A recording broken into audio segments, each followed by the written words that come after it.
First of all, well done on completing the boxing training. I think we're going to have another one coming up, so if we do, I'd encourage all of you to attend. But today's seminar is about boxing defence strategies for girls, self-defence for girls, okay? And with violence against women and girls being such a hot topic at the moment, I think it is important to kind of cover various things that can help keep you safe. So obviously, you've just done the boxing training, and the benefits that you get out of the boxing training are improved fitness, strength, coordination, all that kind of stuff. So there's a lot of physical benefits that you get from it. And this all kind of ties into the self-defense aspect, but there's also other aspects as well. So you learn the skills as well. So there's the physical self-defense abilities, so the footwork, the striking, head movement, all that kind of stuff which you learn. But then there's also the psychological development that you get, so motivation, discipline, mental strength, all that kind of stuff as well. And I know you're new, you haven't done the boxing, but if you get an opportunity to come and do the boxing next time, please come and do it. And the focus of this session is more around the psychological aspects that you get from the training and how they can be applied to self-defense when you're moving forwards, okay? And that's things like self-confidence, assertiveness, self-control under pressure, tolerance to discomfort, discipline, self-worth, and positive body image. Who knows what a positive body image is? Go on, have a go. Huh? Not hating your body. Yeah, not hating your body. So obviously everyone's different shapes and different sizes, but if you're comfortable in your own skin, there's a massive difference to kind of, some people, they think they're overweight when they're not. So when you've got a positive body image, you're just confident in your own skin, okay? And I'll come back to that a bit later on as to why that's relevant, okay? Also, before I move on, who knows what assertiveness is? What's assertiveness? I don't know, it's like, whatever, it's like willing to put yourself forward. Okay. This is where you are of your surroundings. It's not like how assertive. That's not assertiveness. Who knows what aggression is? Being aggressive. Go on. Huh? Being aggressive. What is aggression? Like angry. Kind of. Yeah, angry. What about if I said shy? You don't like interacting with people. Okay, so assertiveness kind of falls in between the middle of the two. So there's this aggression, which is kind of really going forwards in a brash way.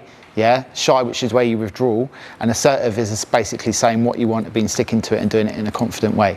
Okay, so just so you understand some of the terms that I'm talking about. What about self-control under pressure?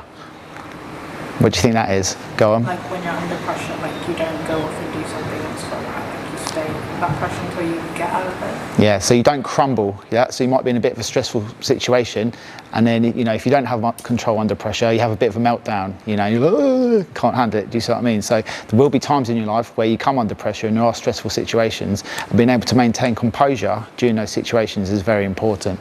Okay, and another area where that comes across is exams. If you're stressed during the exam, you can't handle the pressure of it. You're not as likely to do well. You've just done a test. Some of us revised, some of us didn't. Yeah, but preparation, another aspect, helps a lot with that. Okay. So there's two types of self-defense. One is physical self-defense, which is having to fend off an attacker in the moment. It's fairly obvious what that is. Okay, and the other is preventative self-defense, which is avoiding and managing situations before they get to the physical stage where you actually have to use physical self-defense.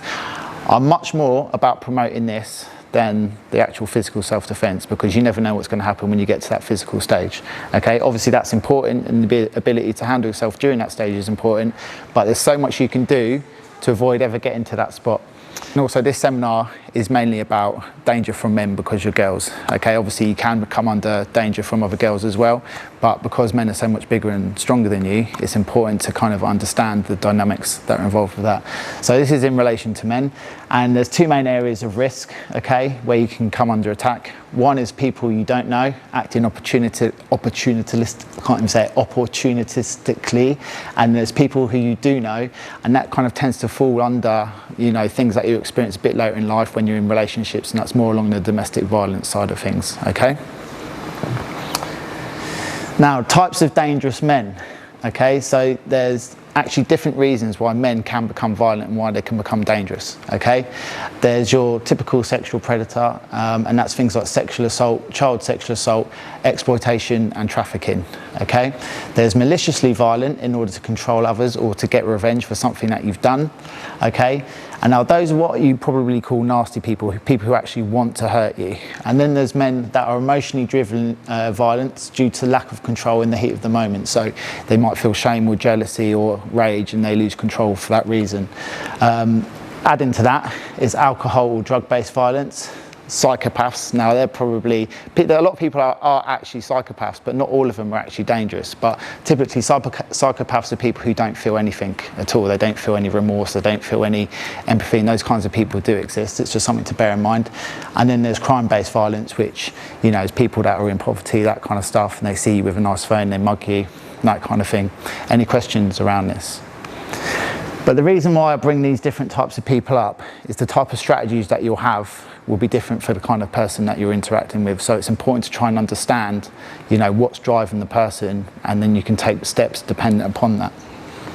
And I also just want to add as well, is like these things sound nasty, but I think it's also important that you don't get into a state of anxiety and think that every single bloke out there is out there to get you. The majority of guys are good and they will look after you, but it only takes one person to ruin your life forever. Do you see what I mean? So recognising the signs of what is a dangerous person is the most important thing you can do.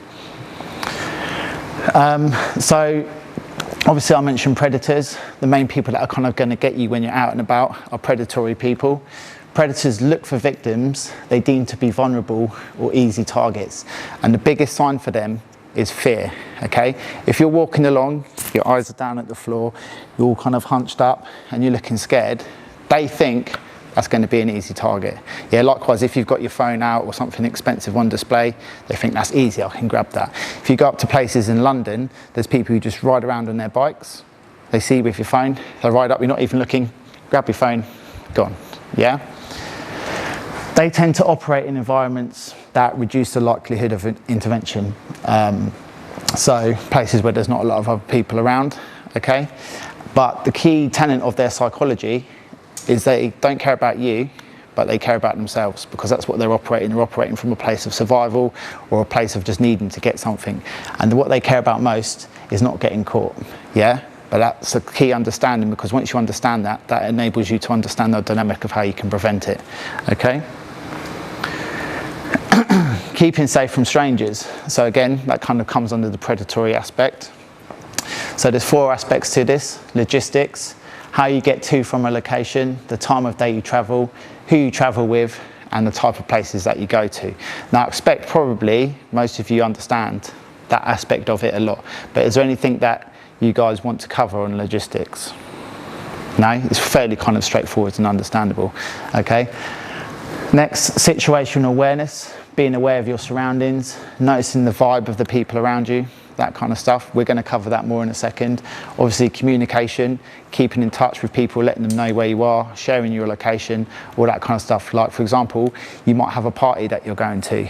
Your mum rings you up. What are you doing tonight? Yeah, I'm going to a party. Where's the party? You're like, oh, shall I tell her where it is? I don't want to turn it up. Do you know what I mean? So you tell her you're gone somewhere else. A little bit later on, you get into trouble. You ring your mum. Oh, didn't think you were there. She doesn't know where to come and find you. Do you see what I mean? So some of these things are key in importance. And then last of all, we're going to cover methods used by predators that you may meet that get you into trouble. Okay? So, situational awareness. How aware of your surroundings are you? Now, the girls that did the boxing, do you remember when we first came in here and the table layout, and we had to put the tables back? How many of you knew what the actual table layout was? Huh? You didn't really know, did you? You were like, how many rows was there, etc., etc. So, you know, this is somewhere you come in every single day, yet you're not really even sure of what the layout of the tables are, okay? So situational awareness is actually really observing your surroundings and taking in what's around you. And there's a technique that you can do for this, okay? So the technique is when you're walking around, I want you to just go and practice this in a second. When you walk around, you look at every single thing and you narrate it and you speak it out loud. So I might walk around the hall, yeah? You don't have to necessarily say it out loud, but you have to say it to yourself in your head. I'm walking past, see 8 girls sitting on a bench. She's got a grey jumper on, she's got a blue jumper on, she's got a certain colour jumper on. There's pictures up on the wall with the shelves. There's a radiator wall there. So as you're walking around, you're narrating and you're talking out every single little thing that you notice, yeah? And by doing that, you gradually learn just to take in more of the surroundings and observe more that you're doing. So I just want you to do it quickly for a few minutes. You don't even have to stay in here. Just go and have a quick walk around the campus, yeah? And narrate every single thing you see. And when you come back, I'm going to ask you a few questions, yeah? Go on, off you go. You've got a few minutes. When do we do that? Huh? What time do we? No, just a few minutes and come straight back. You're not going on a sabbatical. All right, girls, have your attention, please. Right. So I love the enthusiasm with that exercise, seeing you running around shouting out everything. But who found that a useful activity? I think Yeah. renting out cars in the car park. Yeah. So is there anything that you noticed that you probably might not have normally noticed? There was some random crate on the door. There was some what? A random crate on the door. Crates on the drawer. Do you think you would have noticed that if you hadn't done that exercise? Okay. So the important thing with this, okay, as well, is just by being a bit more aware of your surroundings and having skills like this, okay, you might be like, say, walking on your way home, okay, and first of all, I'll cover what kind of things actually prevent situational awareness. Your phone. Yeah, so if you're walking along and you're on your phone like this, Snapchat, oh, what's he doing? Do you know what I mean? Yeah, etc., etc. What else? Like listening to music. Yeah, so I see quite a few girls walking along with headphones, you know, the really big ones, right? And to a certain extent, I think that is quite a good strategy just for stopping guys coming up and harassing you, because it's kind of an easy way to ignore them. But the trouble is, and I have also had the issue where I've had people with those headphones on walking along in the road and they don't hear me driving up behind them because they've got the headphones on. Do you see what I mean? And they are also an easy target just to come and grab and rip off your head. Do you see what I mean? So, but also it doesn't mean you can hear what's going on. So it has its pros and cons, but any other things that might distract you or prevent you being less situationally aware? Go on. You could be like with your friend and you could just be talking. Yeah, so engrossed in conversation. Okay. Someone could come up behind you. Yeah. Anything else? Oh no, that's a very important one. That's two things now. At your age, it's probably not such a problem. I'd probably expect most of you don't drink, but you'll probably get into that age where you might start being tempted. Okay, when you're drunk out your face or you're on drugs, you don't have a clue what's going on. Okay, and that's part of the reason why people do them. But more so with you know, drugs and alcohol. Okay, when you're on drugs, you lose the ability to read people. Okay, and you think everyone's your friend, and that's what can lead you into some dangerous situations. Okay, but just becoming more situationally aware is just something I want you to think about moving forwards. Okay, and just practice that little skill that I told you. And the other aspect as well is the due diligence, research where you're going. Okay, different areas have different ways of operating, different things that happen. Now, I've just recently been to Colombia. Okay, now in Colombia, there's a massive problem with actually not women being hurt, but blokes that are travelling there getting kidnapped. And what often happens is a woman will come up, she'll start talking to him, she'll say, I'm going to a party or whatever, etc., etc., or she'll match with him on a dating app, and then she'll arrange for a taxi to come, but the taxi will actually be a gang member, and they'll take him off somewhere, and then they'll make him withdraw all his money from the cash point, that kind of stuff. Okay, so you've got to be aware, sometimes if you're going somewhere new, just to take your time and research where you're going and understand what the potential risks are of where you're going. And this is just an example of it. So as you can see there, he's tying a ribbon on the girl's ankle, okay? And she thinks, oh cool, that's like a nice little party trinket. What he's actually doing is marking her to be kidnapped later on, yeah? So these are just some of the things. I know it can be a bit distressing to think about, but you know, before you go to, it's more with foreign countries, but there's just little things like that. You have to think, why is this person doing this, yeah? Okay, so methods that are used by predators, okay, they will want to build trust with you, okay? So there's a saying that the biggest, most dangerous people come with a smile, yeah? They will try to entice you, so they'll offer you things, they'll say, I'm going to a party, do you want this, do you want some drugs, etc., etc., and they try and kind of lure you into that false sense of security and make you think they're your friend. Once they've kind of built that trust in that initial relationship, their next task, remember I spoke about the predator psychology? Okay, they don't want to get caught, right? When there's people around, they can't operate. So their main aim is to maneuver you into an isolated place, whether that's back in a house where they're out of the way, or somewhere into a park or something like that, somewhere where there's no one else around who can intervene, okay? And it might not necessarily be done straight away, it might take place over a number of meetings, okay? And then they might use other methods as well, such as drink spiking, that kind of thing. So that's just why you've got to be careful when you're out, that you're not giving your drink, taking drinks off random people, that kind of stuff. Grooming, okay. So a groomer is typically someone that targets children or people that are younger than them, okay. It can be someone you know, it can be someone that you don't know. And they typically hide their true intentions, and over time they gain your trust and confidence before they maneuver you along to conduct their abuse. And there's 2 stages to that. One, like I just mentioned, they gain trust, they offer you gifts, special favours. And I don't know who's heard about the recent, you probably heard about it on the news, the grooming gang scandal that's taken place around the country. Have you heard about that? Any of you? You haven't heard about that? Do you not watch TV? Okay, well, that's fair enough. So it's been a massive thing in the news about grooming gangs, okay? And one particular method that they used was, like a lot of them worked as taxi drivers, they would offer free taxi lifts, okay? So anytime someone that comes up to you, especially someone you don't know, and is being nice and offering to do something for you, you've got to question that. Why are you offering to do this for me, yeah? And not be in your ego and think, oh, it's just because I'm amazing, yeah? You've got to think, why is this person being nice to me, okay? And then once they've gained your trust, the next step is to gain power, and they typically do this through manipulation. Who knows what manipulation is? Go on. It's like where someone, I don't really know how to explain it. It's like someone will say something or like make you do something that you don't really want to do. Okay, good. Like Go on. they kind of manipulate your mind instead. Okay, so it's affecting how you think and how you feel, yeah? They kind of like get into your mind and make you believe stuff that maybe didn't believe. Yeah, so affect your perceptions about things, that kind of stuff. Any other ideas? Go on. Things like gaslighting. Yep, good. So yeah, we're going to come on to that. So the next slide is basically the different aspects that make up manipulation. So first of all, and this is in relation to gaining your trust, is love bombing. Who knows what love bombing is? Go on. In a relationship, someone at the beginning will shower you with compliments and praise and stuff, but then over time it gets less and less. And then if they think they're starting to lose you, they'll do it again.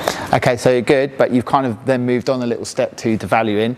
So love bombing is basically where someone's like, wow, you're so amazing, you're everything I've been looking for, you're brilliant, and they kind of put you up on this pedestal, and if you're kind of low in steam and easily affected by that kind of thing, you think, wow, I've met the perfect person, okay? And that sets you up for stage 2. And these are kinds of things you've got to be aware of. Again, why is this person being so nice to me? Yeah, these are things you've got to think, because a healthy person and a balanced person isn't going to do that. The next step is devaluing behaviour, and who knows what devaluing behaviour is? Anyone? Yeah, you're basically saying you have no value, or your value is lesser than mine. So I might say, why are you wearing that? You look horrible in that. Do you know what I mean? Or you look a bit overweight, you put a bit of weight on. Or why are you doing that? That's stupid. Do you see what I mean? So one minute they've put you up on a pedestal and said how amazing you are. Next minute, they're saying how they don't like certain things about you. And if you remember, I said about positive body image, yeah? If you're confident in your own skin, you're very resistant to devaluing behaviour in particular, because personal comments about your body, especially as women, can be very effective at getting you under control. So that's why I talk about positive body image. The more resistant you are to that kind of thing, okay? Intermittent reinforcement, who knows what that is? Okay, this is one of the more kind of powerful things, okay, because it leads to something known as trauma bonding, okay? So intermittent reinforcement, let's say for example, you put on a nice outfit for your partner or whatever, and then one day they're like, again, it's linked to love bombing and devaluing behaviour, and they're like, wow, you look amazing. Next day you come out, another nice outfit. They're like, pay no attention to it, okay? So sometimes they're giving you that praise, sometimes they're not, but it has the effect of you working harder to get that praise, right? And if you're not aware of it, okay, it gets you trapped into a cycle of trying to work and get that person's approval, okay? Now what all this does is it leads to trauma bonding. Anyone know what trauma bonding is? You heard of it? It's basically when like someone's been through something bad or something that's like meant to be like make them go all over the place. So you're right in the sense of the trauma aspect. So trauma is when you've had a very distressing experience happen to you and it's kind of wounded you internally. Go on. So when they like say, oh yeah, I've been through something similar, and then they try to like connect your guys' trauma, so you feel like you can talk to them more. So that's kind of a method of achieving it. But when you're trauma bonded to someone, it's basically because you're linked kind of on a deeper level, and it's because of your wounds, yeah, you actually biochemically in your head get attached to them. So say for example, if you've got an aspect of you that feels a lot of guilt or a lot of shame, right, you can't leave them for whatever reason because your guilt stops you doing that, right? So it actually attaches you on a deeper level, and that's why it's so powerful, and it's why it's so hard for a lot of people to leave abusive relationships, okay? But once you become aware of that, again, it enables you to take strategies to move away from it. Another technique they can use is sharing secrets. So they say, oh, I'll tell you a secret, right, and let you know something they did, and then you might share a secret back with them. Okay, but then they've got a bit of power over you. And then later on they go, oh, if you do this, I'm going to tell XYZ that your secret, yeah? And this is the most insidious thing. It's stories of victimhood. I'll say, listen, when I was younger, this happened to me, this happened to me, and then it gets you to feel sorry for me and feel empathy for me. You then share a story back from yourself, okay, and then you feel like you're connecting. Okay, and this is why it's insidious, because it comes right under the radar and it literally plays on your good nature. But this is just something to bear in mind as well. If you've just met someone and they're telling you a story about how hard their life's been or something, etc., etc., probably, you know, that shows low boundaries, poor boundaries, and it also means they might be setting you up for something a bit later on down the line. Okay, any questions on this? Okay, but these are all just things that I want you to be aware of. And obviously it's a lot to kind of take in one night, but just go off and just research all of these things a bit more in depth. So that leads me on next to domestic violence or domestic abuse. Domestic abuse is typically manifested as a pattern of abusive behaviour with an intimate partner in a dating or family relationship where the abuser exerts power and control over the victim. Domestic abuse can be mental, physical, economic or sexual in nature, but again, it tends to start with what we've just mentioned previously. Okay, and this is where you have a lot more control, okay, because who you choose to have a relationship when you're older with in your life, okay, makes all the difference. Okay, so if you know certain signs in the beginning, it enables you to vet them before you move into a more long-term relationship with them. And the 4 stages of an abusive relationship are, and this is where it actually turns into violence, is there's tension building up, and this is where stress and strain begin to build between a couple just before an abusive act occurs. So for example, you're arguing about, you know, someone hasn't done the dishes or etc., and there's this tension building, okay? Then the incident of abuse happens. This is when the violence takes place. You have an argument, person loses their temper, starts hitting you, okay?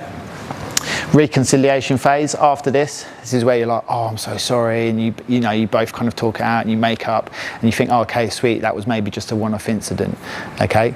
But then the whole cycle happens again, okay? And for a little bit there will be calmness, but when someone's actually an abuser and they kind of want to abuse you, they'll go through this pattern deliberately. Sometimes it's just because you're both a bit mentally unstable and you're not intending to do that, but sometimes it's because the person actually wants to hurt you and they kind of operate in this pattern.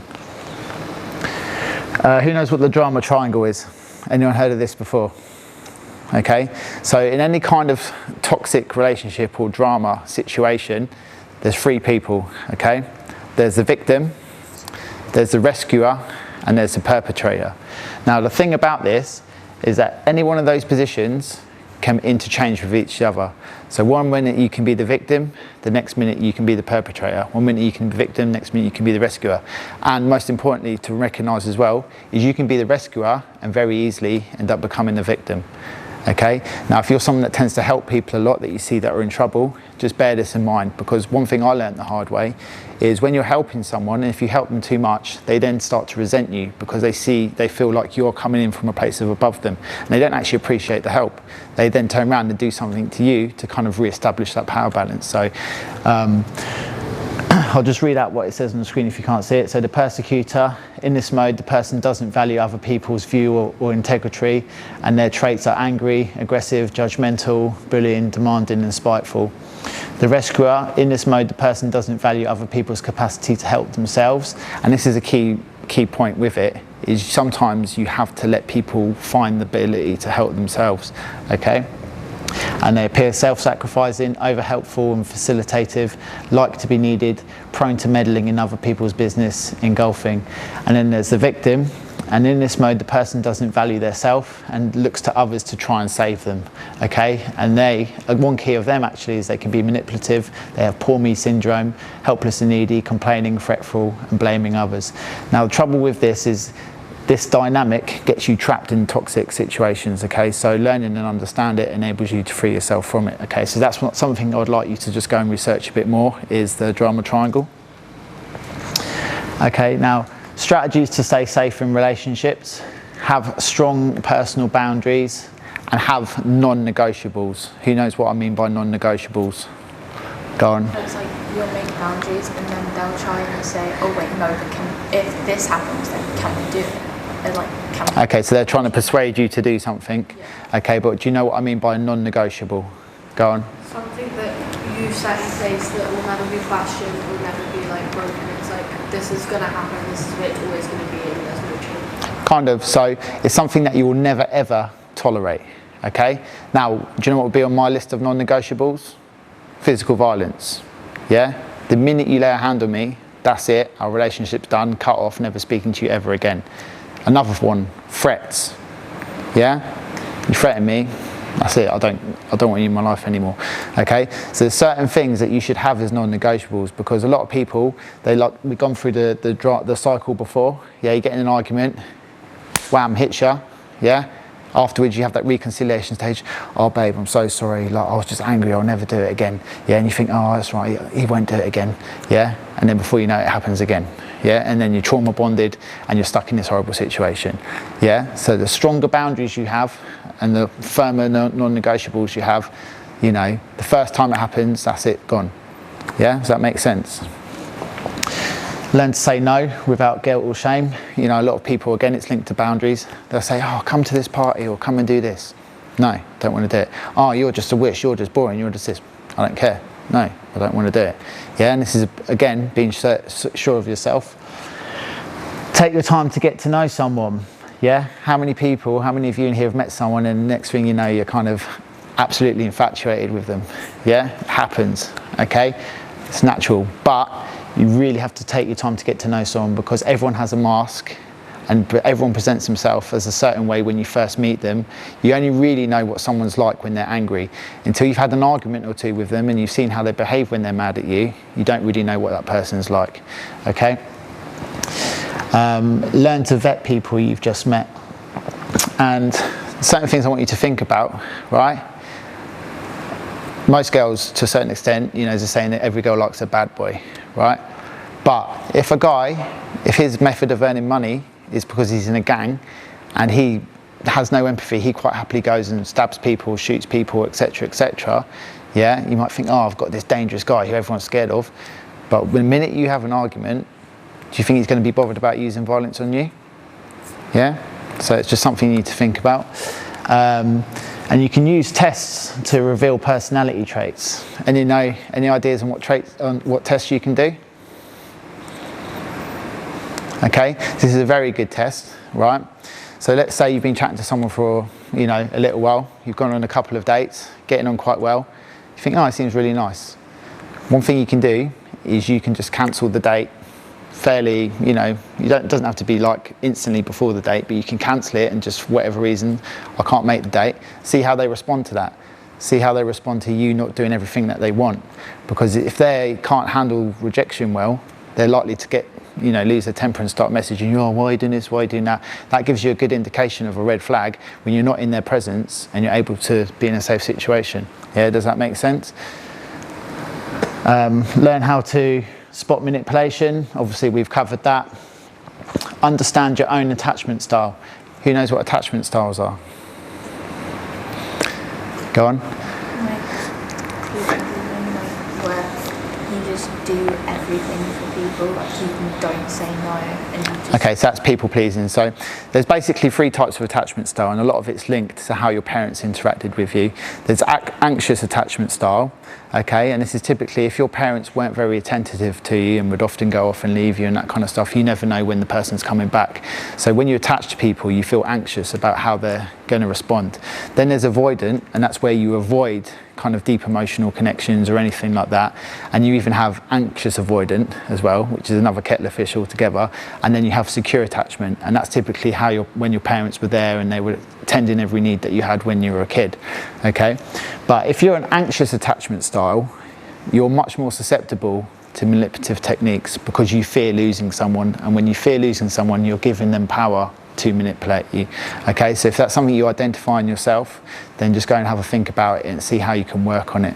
Okay. Learn de-escalation techniques and psychological jiu-jitsu. We're going to cover that in a minute. Okay. Learn to trust your intuition or your gut feeling. If something seems off about someone, just pay attention to that.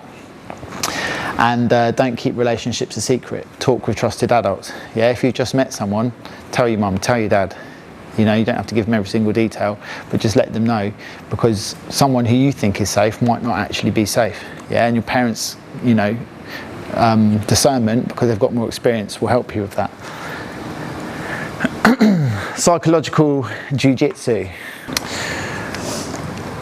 Right, so I'll just read the first paragraph to you.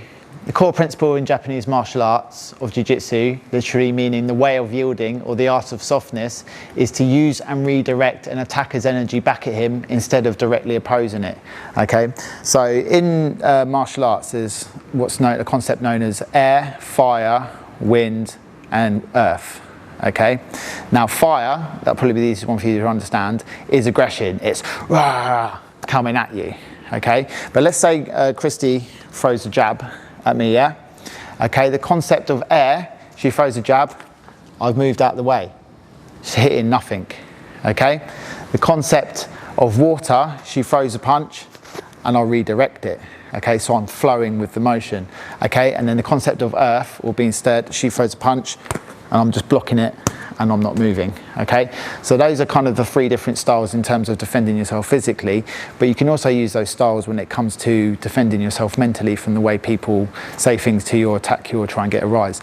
Now, say if Christy goes, "Oi, you're an idiot," and I go, "Oi, you're an idiot" back, that's fire response, isn't it? But fire and fire tends to create an inferno and it escalate things up.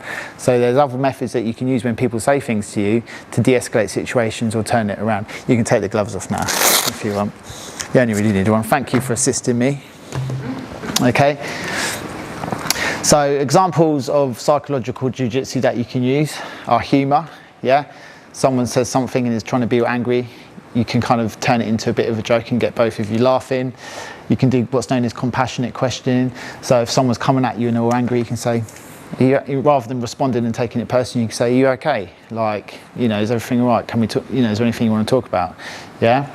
Distraction. Yeah. Someone can be doing something, you can go, "What's that over there?" Or, "Have you seen that over there?" Yeah. And you're kind of just distracting them from the situation at hand. Okay. Again, redirection, confusion. And I've actually seen this girl on TikTok do this quite interesting technique. She says when guys come up to her and they're harassing her, she just pulls a funny face. She's like, "Ugh," and walks up to them like that. And the guys are a bit like, "Okay, I don't think I want to talk to this girl anymore." Yeah. So it's just techniques that you can use that kind of confuse the situation and takes their mind off what's actually going on in the moment. Fake interest is rather than when you're trying to retreat from someone and they're chasing you, you can actually pretend to be interested, yeah, just to get them to back off a little bit whilst you plan what you're going to do next, okay? Time constraints. So a time constraint is they're trying to talk to you and they're like, "Come and talk to me." You're like, "Oh, I've got to be XYZ in 5 minutes because my dad's waiting to pick me up," for example, yeah? So you're just kind of putting something in their mind as to why you can't talk to them, okay? And non-reaction, sometimes just ignoring them, yeah, or not even acknowledging them, because the minute you stop and look and engage with someone, they've kind of got you. So you can just pretend that you haven't even heard them, yeah? However, this takes practice, so I'm not suggesting you go out and do these things straight away, but again, there's things for you to research further. Now, important thing with guys is to understand what actually triggers them and what is likely to get you into a situation where they could become violent. And the two main drives of aggressive behaviour are shame and humiliation. Okay, and it's because shame causes a feeling of powerlessness, which then turns into rage, And very often men will use violence in order to regain control or regain their power in the situation. So it's just something I want you to think about, because if you're having an argument or someone's saying something to you, if you use language that is harsh, critical or insulting, yeah, then it can trigger shame and it can trigger that shame reaction. And there's what's known as the shame rage cycle. So something happens to them, they feel shame, they then get the rage, and then that causes them to feel more shame, and then they get the rage and it kind of goes wrong. And that's linked to the domestic abuse situation as well. So I've got here a video of a woman on TikTok, okay, and she's just given a little self-defense seminar. I just want you to watch it, and based on what I've told you already, I want you to tell me your thoughts on it. Bruising his ego and challenging him as a man. I'm also giving him distance to respond. The minute there's distance, the chances of me hitting my target go down, all right? So if I do this and he flinches, whack, I've hit his hand or his head. I'm not hitting his face anymore. That's what I want, with all the soft tissue in the front of his face, with my hard hand. Okay, so that's basically the video clip. What she says at the beginning is she says, push him back and destroy the male ego, yeah? Now, based on what you've seen, do you think that's actually a good way to defend or handle a situation where a bloke's attacking you? Why not? What kind of reasons? Yeah. That can trigger aggression. Okay, yeah, so, yeah. Trying to be more dominant. Yeah, so she's hinted, destroy his ego. Yeah, so again, that's kind of potentially going to bring on that shame and humiliation, which might trigger him into further rage. Go on. If you try and throw that first punch without any, like, without knowing what to do next, then you're going to lose, like, you're going to get... Okay, well, secondly as well, I do not advise as girls that you actually try and fight men, okay, even if you're trained, okay, the size and strength difference, you know, is not good, okay, so, you know, there's things in that seminar that I don't think are great, that she's recommending you do. There's another scenario here, and basically, I don't know if any of you heard of it, but I'll play the video. Now, this is what I think is a trickier situation. A woman has warned others after filming a man who crossed rail tracks to harass her. He said he'd follow her after she repeatedly said she didn't want to chat to him. Go away! What is wrong with you? British Transport Police are now investigating. You just jumped. So in this situation, a girl's at a train station, she's got off the train, some other guy's seen her on the other side, and he's basically run over the tracks to get her and kind of collared her on the train station platform. Now, in this particular situation, I think how she dealt with it kind of worked. She was like, no, go away, I don't want to talk to you, etc., etc. Okay, but is there any other way that she could have potentially handled that situation? Any ideas? Go on. Back onto the train track. Well, yeah, she could have done that, but then bearing in mind the strength and size difference, that might not have worked. Do you know what I mean? You wouldn't be expecting it. Huh? Well, it depends how close he is, and like, you know, I mean, I suppose if you fought on your feet, right, and you saw him just getting up, you could run over and push him, but then you're also opening yourself up to assault and legal problems, okay, as well. So that's the other side. Go on. There should be other people on the platform and other Okay, but did you see anyone around there? I can't see, so no. Okay. Why are you sitting closer then? Okay. Okay, so, I mean, yeah, there's basically no one else around at the train station there. So, I mean, basically, she was quite forceful with him, and obviously the fact that she's filmed it and lived to tell the tale says that her... Unfortunately, the camera recording stopped working after that point, so just in order to help complete the video of the seminar, I'm just going to cover what we covered in the final few slides after that last video. So the next slide was just some points about how best to manage situations where a man may be threatening you, and the first point that I covered was just not to escalate the situation with verbal aggression, remain calm and use tactics to mentally disarm the assailant, so things such as the psychological jiu-jitsu, conflict management skills, that kind of stuff, anything that can kind of lower the tone of the conversation, not lower the tone but just make it less tense as it currently is. If they are doing things such as getting into your personal space, we were just talking about how to keep your distance, stepping back and putting your arm out, but not to actively physically push them, because that can escalate the situation. Alternatively to that, you can kind of just keep walking and you know, not actually stand still for long enough to try and get them to let them corner you. I have put a great emphasis on not encouraging fighting girls to fight men, but however, if there is a situation where it becomes necessary to use a quick strike to shock them and then use that opportunity to quickly run away. And again, this kind of comes back to, you know, making sure that you keep yourself fit and all that kind of stuff, so that if you do have to run in certain situations, you know, you're going to be able to run for longer than 30 seconds before you get out of breath. And last of all, is to scream and draw attention if there's other people around, and really try and get other people to kind of intervene, because as we mentioned earlier with the predator psychology, the last thing that they want is for other people to intervene and to get caught. And then we also just covered some slightly different tactics that could have been used in the train station video.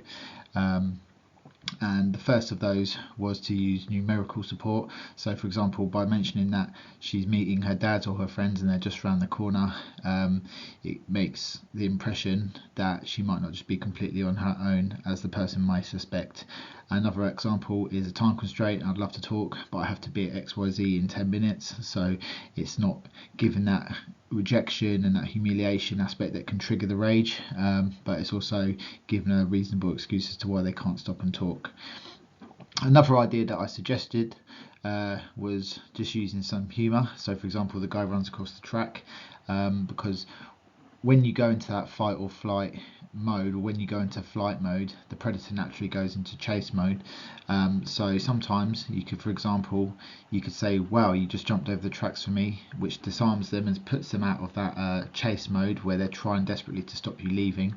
And then you can use a time constraint to leave, or you can just gauge in some light conversation, as I mentioned before, maybe fake interest, give them a fake phone number or something like that, and then try and get your excuses to leave. The last factor that we discussed was just logistical, and it was just like, if you know certain train stations don't have many people there at certain times of day, that kind of stuff, is there other routes that you could take, other types of transport, that kind of stuff. And to finish off, we just had a discussion around that. So again, it all depends on context, and it all depends on the type of situation, who you're dealing with, all that kind of stuff, on what methods that you will use. To finish off the presentation, I just brought it back to the slide that I showed at the beginning, where I was talking about the things that you acquire from the psychological development that you acquire from boxing training, and that's self-confidence, assertiveness, self-control under pressure, tolerance to discomfort, discipline, self-worth and positive body image. All of these things will help you manage difficult situations far better than if you haven't done anything like that at all. In particular, assertiveness, so that you're able to speak your mind and be firm to your boundaries, and self-control under pressure, so that you're able to maintain composure and think on your feet, and you don't give the impression that you're scared or really intimidated by a certain person. And that also links into the tolerance to discomfort. So that was the presentation. I hope you guys enjoyed it. If you'd like any further information or would like to book me for a seminar, please come to www.boxingevolution.com.